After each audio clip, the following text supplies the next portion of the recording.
عام طور پر کہا جاتا ہے کہ روحانیت کے الٹ ہے مادیت، میٹیریلزم۔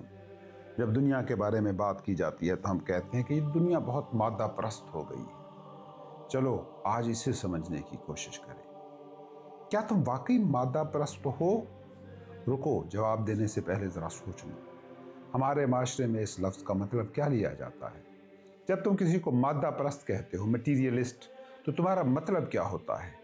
یہی نہ کہ وہ چیزوں کا دیوانہ ہے، اسے پیسہ پسند ہے، اسے گاڑیاں پسند ہیں، اسے بڑے گھر اور نئے گیجٹس پسند ہیں۔ تم سمجھتے ہو کہ مادہ پرست وہ ہے جو سطحی ہے، لالچی ہے اور زندگی کی روحانی حقیقت سے کٹا ہوا ہے۔ تم مغربی تہذیب، خاص طور پر امریکہ کو مادہ پرستی کی سب سے بڑی مثال سمجھتے ہو۔ تمہیں دنیا کو مادہ پرست سمجھنے کا یہ جو خیال سوجھا ہوا ہے، یہ ایک مکمل جھوٹ ہے۔ تمہاری زمین پر سچویشن جو ہے وہ اس بنیادی غلط فہمی کو دور کر رہی ہے۔ جدید دنیا کا مسئلہ یہ نہیں ہے کہ یہ بہت زیادہ مادہ پرست ہے، مسئلہ یہ ہے کہ یہ حقیقتاً مادہ پرست نہیں ہے۔ حقیقت کیا ہے؟ حقیقت یہ ہے کہ تم میٹر سے، مادے سے نفرت کرتے ہو۔ تم طبعی دنیا، اس فزیکل ورلڈ کو حقیر جانتے ہو۔ تم اس کے ساتھ ہر وقت حالت جنگ میں ہو۔ ذرا سوچو، اگر تم سچے مادہ پرست ہوتے، اگر تم واقعی طبعی حقیقت سے محبت کرتے، تو تم اپنے ماحول کا احترام کرتے۔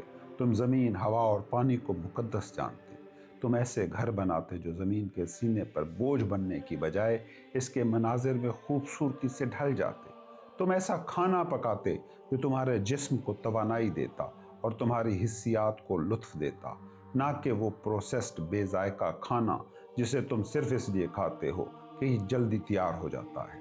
تم ایسے کپڑے پہنتے جو تمہاری جلد کو آرام دیتے، نہ کہ وہ بے آرام یونیفارم جو صرف تمہارے رتبے، تمہارے سٹیٹس کو ظاہر کرتے ہیں۔ لیکن اپنے ارد گرد دیکھو، تم مادی چیزوں کے ساتھ کیا کر رہے ہو؟ اس مادی دنیا کے ساتھ تمہارا تعلق کیا ہے؟ اعداد و شمار بتاتے ہیں کہ ہم ہر سال کروڑوں ٹن پلاسٹک سمندروں میں پھینک رہے ہیں۔ ہم ہری بھری زمین کو کنکریٹ تلے دفن کر رہے ہیں۔ ہم دریاؤں کو زہر دے رہے ہیں۔ ہم ہوا کو دھوئیں سے بھر رہے ہیں۔ ہم زندہ متحرک دنیا کو مردہ چیزوں میں تبدیل کر رہے ہیں۔ یہ ایک مادہ پرست کا رویہ تو نہیں ہو سکتا۔ یہ اس شخص کا رویہ ہاں ہے جو مادے سے نفرت کرتا ہے۔ تو پھر اگر تم مادہ پرست نہیں ہو تو تم کیا ہو؟ تم تجرید پرست ہو۔ تم چیزوں کے نہیں بلکہ چیزوں کی علامتوں کے دیوانے ہو۔ تم تصورات، عادات، الفاظ اور خیالات کے پیچھے بھاگ رہے ہو۔ تم کھانے کی بجائے ہوٹل کے مینو کارڈ کو ترجیح دیتے ہو۔ تم زمین کی بجائے نقشوں کو پسند کرتے ہو۔ تم دولت کی بجائے بینک بیلنس میں موجود ڈیجٹس کو پوجتے ہو۔ یہ الجھن، علامت کو حقیقت سمجھ لینا، یہ ہے تمہاری بے چینی، تمہاری مایوسی اور اس سیارے کی یعنی زمین کی اصل تباہی کی جڑ۔ تم علامتوں کی دنیا میں رہتے ہو۔ تم سمجھتے ہو کہ پیسہ اصلی ہے۔ تم سمجھتے ہو کہ گھڑی کا وقت اصلی ہے۔ تم سمجھتے ہو کہ تمہاری انا، ایگو اصلی ہے، اور چونکہ تم اس خیالی دنیا میں پھنس گئے ہو، تم کائنات کی اصل، ٹھوس اور تھرکتی ہوئی حقیقت سے کٹ گئے ہو۔ تم اس بھوکے شخص کی طرح ہو جو ریسٹورنٹ جاتا ہے اور کھانے کی بجائے کاغذ کا مینو کھا لیتا ہے، یہ سوچ کر کہ یہ کھانا ہے، اور پھر وہ حیران ہوتا ہے کہ اس کا پیٹ کیوں نہیں بھرا، اسے پیٹ میں درد کیوں ہو رہا ہے۔ آج کی ہماری یہ ویڈیو اسی بارے میں ہے۔ یاد رکھو، طبعی دنیا کوئی مردہ چیز نہیں کہ جسے فتح کیا جانا ہے، بلکہ یہ تمہارے اپنے جسم کا، اپنے زندہ جسم کا ایک زندہ حصہ ہے۔ تمہیں ایک پیشن گوئی سناتا ہوں جو شاید تمہیں عجیب لگے۔ اگر ہم اسی طرح چلتے رہے تو ایک دن قوم کا، جسے تم نیشن کہتے ہو، اس کا وجود ختم ہو جائے گا۔ کیوں ایسا کہہ رہا ہوں؟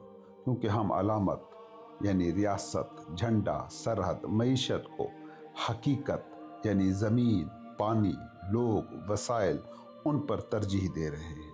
اگر تم ریاست کے تصور کو بچانے کے لیے ایٹمی جنگ چھیڑ دو تو تم اس حقیقت یعنی زمین کو راکھ کر دو گے جس پر وہ ریاست قائم تھی، اور اگر زمین مر گئی تو قوم بھی مرے گی۔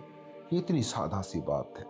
تمہاری سب سے بڑی غلطی پیسے اور دولت میں فرق نہ کرنا ہے۔ پیسہ ایک سمبل ہے، علامت ہے، ایک پیمانہ، یہ انچ یا کلو گرام کی طرح ہے۔ دولت حقیقت ہے، یہ توانائی ہے، یہ خام مال ہے، یہ ٹیکنیکی ذہانت ہے، یہ خوراک ہے، یہ مکان ہے۔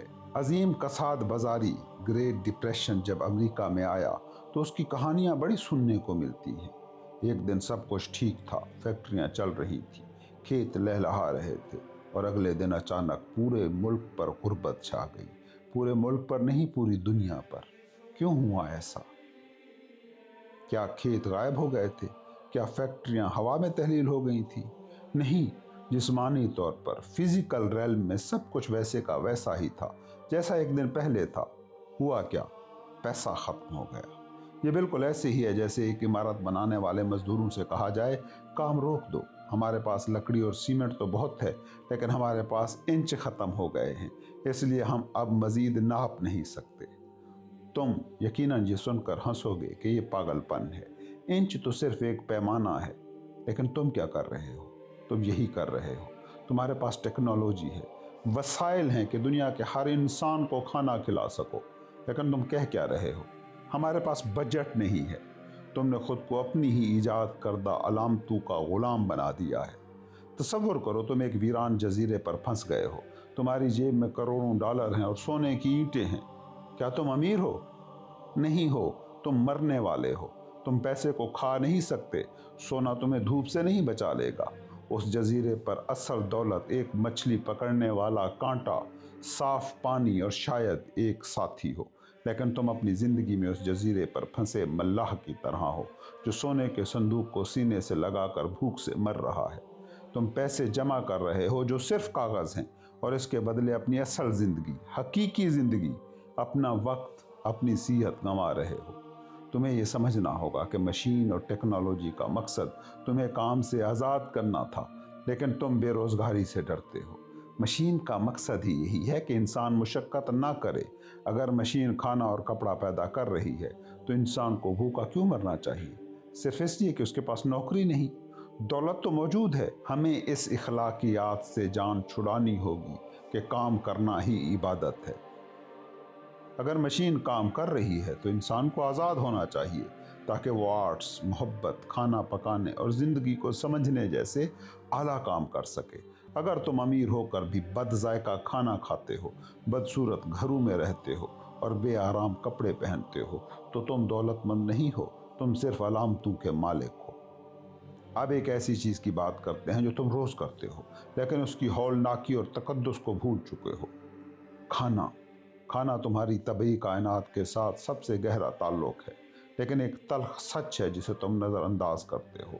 زندہ رہنے کے لیے تمہیں مارنا پڑتا ہے۔ تمہارا جسم ایک بھٹی ہے، ایک شعلہ ہے جو اسی وقت تک جلتا ہے جب تک اس میں ایندھن ڈالا جائے، اور وہ ایندھن دوسری زندہ چیزیں ہیں، پودے، جانور، مچھلیاں۔ تم لغوی معنوں میں قاتل ہو، تم دوسری زندگیوں کو چبا کر زندہ رہتے ہو۔ یہ بات تمہیں پریشان کرتی ہے، تمہیں جرم کا احساس ہوتا ہے، اس لیے تم حقیقت کو چھپاتے ہو۔ تم سپر مارکیٹ جاتے ہو تو تمہیں مردہ جانور نظر نہیں آتا، تمہیں گوشت کا ٹکڑا نظر آتا ہے جو پلاسٹک میں لپٹا ہے، صاف ستھرا خون کے بغیر۔ تم نے باورچی خانے کو ذبح خانے سے میلوں دور کر دیا ہے۔ تم دکھاوا کرتے ہو کہ کھانا تو جادو سے ظاہر ہوا ہے، اور چونکہ تم اس حقیقت سے انکاری ہو، تم اپنے کھانے کی بے حرمتی کرتے ہو، تم اسے مردہ مادہ سمجھتے ہو، میٹر۔ اگر تمہیں زندہ رہنے کے لیے مارنا ہی ہے تو کم از کم اسے احترام کے ساتھ کرو، اسے محبت کے ساتھ کرو۔ جب ہم کسی سے محبت کرتے ہیں تو کہتے ہیں میں تمہیں کھا جاؤں گا۔ اس کا مطلب ہے کہ تم کسی چیز کو اتنا چاہتے ہو کہ اسے اپنا حصہ بنا لینا چاہتے ہو۔ اگر تم کھانے کے ساتھ یہ رویہ رکھو تو تم اسے ضائع نہیں کرو گے، تم اسے بد ذائقہ نہیں بناؤ گے۔ ایک زین بھکشو نے کہا تھا اگر ایک مرغی ماری گئی ہے مگر اسے صحیح طریقے سے پکایا نہیں گیا ہے تو وہ مرغی رائے گاں مری ہے۔ لیکن ذرا اپنے باورچی خانے کو دیکھو، یہ کسی ہسپتال کا آپریشن تھیٹر لگتا ہے، سفید، چمکدار، جراثیم سے پاک۔ تمہارا کھانا کیمسٹری کی کتاب بن گیا ہے، پروٹینز، کیلوریز، وائٹامنز، تم نمبر کھا رہے ہو، ذائقہ نہیں۔ تمہاری بریڈ کو دیکھو، یہ روٹی نہیں، یہ کھانے والا فوم ہے، یہ بے وزن، بے ذائقہ اور پلاسٹک جیسی ہے۔ تم اس لیے کھاتے ہو کیونکہ نرم ہے اور اسے چبانا نہیں پڑتا۔ تم نے اپنی حسیات کو، سینسز کو سلا دیا ہے، اور یہ سب کیوں؟ کیونکہ تم وقت بچانا چاہتے ہو۔